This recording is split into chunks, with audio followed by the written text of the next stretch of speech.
त्यागी जी वो हैं जिन्होंने अपने विचारों से समझौता कर लिया।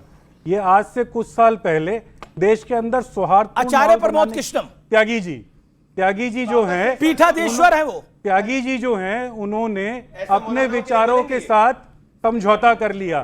तो जिस व्यक्ति ने विचारों से समझौता किया उस व्यक्ति की बात को हम कैसे मान ले? और ये व्यक्ति इस बात को क्यों नहीं कहता?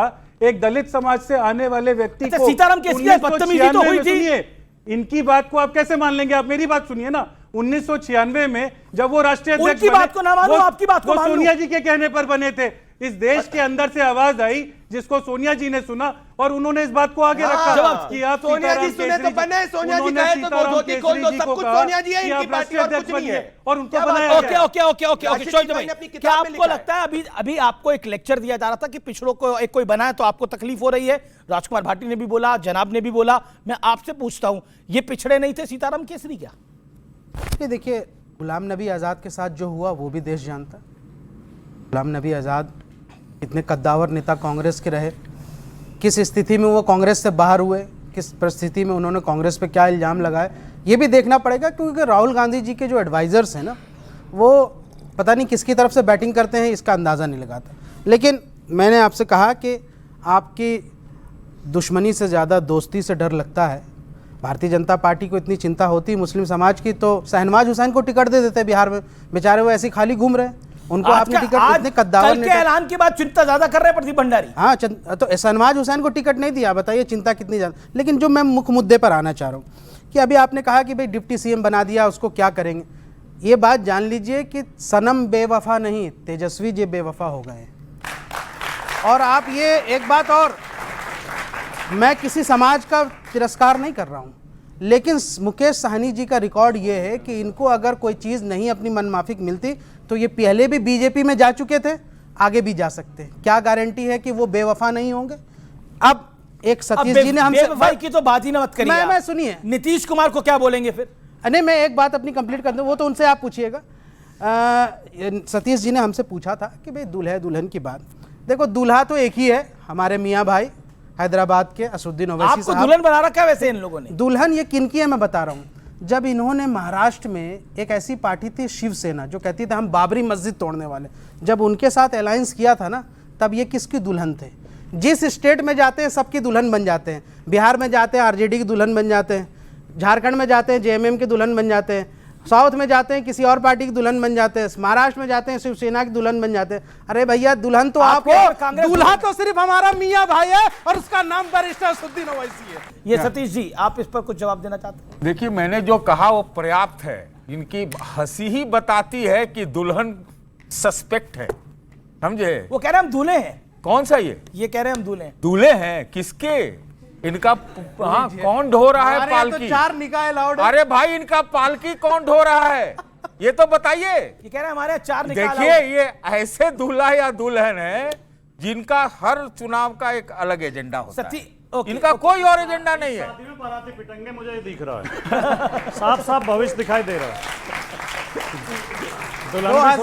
2005 में मैं, चूंकि अभी मौजूद है रामविलास पासवान जी की पार्टी से, तो 2005 भाटी ने बोला कि सारे बाराती पिटेंगे इस शादी में। मैं बता रहा हूं कौन पिटेंगे, दूल्हा के बगैर है। सुनिए, 2005 में जब चुनाव हुआ, लालू प्रसाद जी को इतना मैंडेट नहीं मिला था, थोड़ी सीटें कम हो गई थी उनको मुख्यमंत्री बनने से।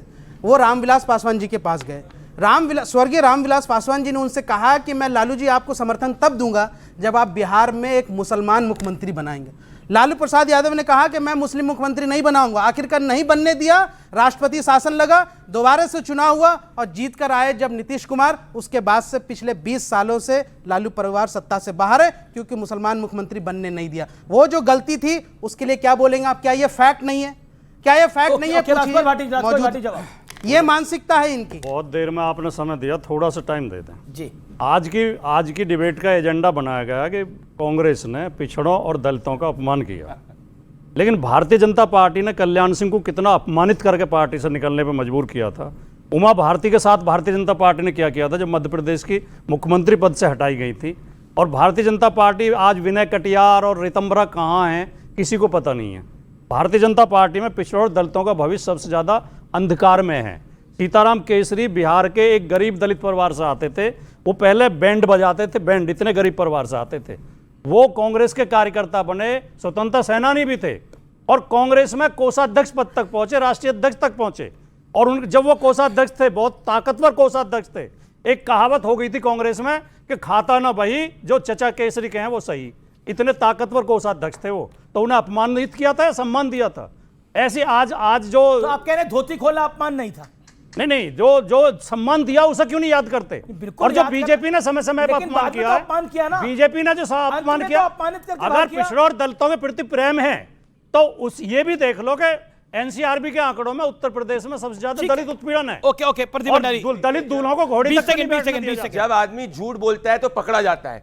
साध्वी रितंबरा को पद्मा भूषण देने वाली सरकार प्रधानमंत्री नरेंद्र मोदी जी की सरकार है और ये कह रहे हैं कि साध्वी रितंबरा कहां है? दूसरी बात, भाई आज ओबीसी प्रधानमंत्री, आज आदिवासी राष्ट्रपति, अपमानित किसने किया? इन लोगों ने। जब राष्ट्रपति जी की बात आई थी, विरोध किसने किया था? इन्होंने किया था। मैं ओपन चैलेंज कर रहा हूं अमीश जी, क्या एक भी बार कांग्रेस पार्टी ने सीताराम केसरी जी की जब धोती कांग्रेस ऑफिस में इसीलिए खोली गई थी क्योंकि सोनिया गांधी को अध्यक्ष बनाना था, क्या अभी तक अपोलोजाइज किया, माफी मांगी है? क्या बाबा साहेब भीमराव अंबेडकर को जिसने चुनाव हराया था उसको पद्मा अवार्ड देने वाली कांग्रेस पार्टी ने अभी तक माफी मांगी? नहीं। इनके डीएनए के अंदर पिछड़ों ये दलितों को अपमान बताइए, कर ये रहा है। सीताराम केसरी का चैप्टर लगभग क्लोज था, कांग्रेस पार्टी ने आज इसे ओपन खुद ब खुद क्यों कर दिया? कारण क्या है? आप तेजस्वी के साथ हैं या उसके खिलाफ हैं? अमीश जी, हमारे तो राष्ट्रीय अध्यक्ष थे तो हम तो सम्मान करते हैं और उनकी बातों को, मूल्यों को हमेशा याद भी करते हैं। हम लोग इस बात को कभी नहीं राजनीतिक तौर पे इसका इस्तेमाल नहीं करते। बिहार में याद कर लिया। अमीश जी, हम लोग इन बातों का ना राजनीतिक इस्तेमाल नहीं करते। बिल्कुल ठीक कह रहे थे भाटी जी, कहां से आए और कहां तक चले गए, इस बात को तो आपको तवज्जो देनी होगी ना।